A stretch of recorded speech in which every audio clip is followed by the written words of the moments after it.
morning, James. It's Wednesday. This video will come to you in several parts. Part number one. I played a gig yesterday. It was supporting these two wonderful bands. The first one was called Gandhi Warhorse, and they sounded a little bit like this. And the headline act was called Peyote, which played really dirty blues, like this.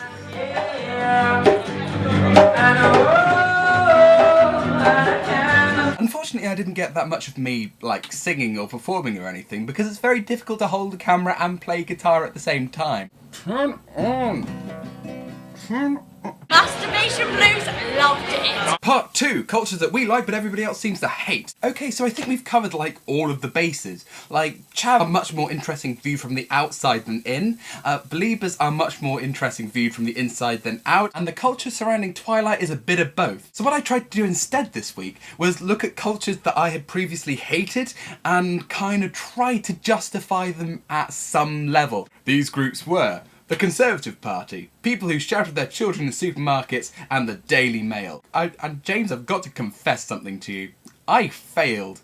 Okay, so I threw the Conservative Party out quite early on, because not everybody hates them. And my view of everyone was me, my dad, and people of my age group. People who shouted their children in supermarkets, they don't have that much of an ideological base. The Daily Mail, I tried to, like, find some good in you, but I just can't. You know, within the misinformation, the half-truths, the really weird sense of priority, which is kind of permeated into political discourse, which makes it really, really terrible. The way the Daily Mail has made, like, racism a acceptable position. Though there is some good news to the Daily Mail, that it might just be illegal. Okay, so the Equality Act 2010 states that it's illegal to spread rumours, like non-truths, about certain groups based on what they call protected characteristics.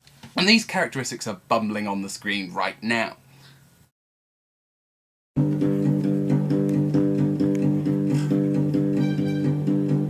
And part 3, punishments. Okay, so James, it was your 18th birthday recently. For your 18th birthday present, I said, well, you can punish me in whatever way you want. And I understand the celebrations for this 18th birthday party were a little bit, like, sucky. So to make up for your really sucky 18th birthday celebrations and the fact that you are now 18, I reluctantly decided to do your punishment, film this endeavour, and yeah.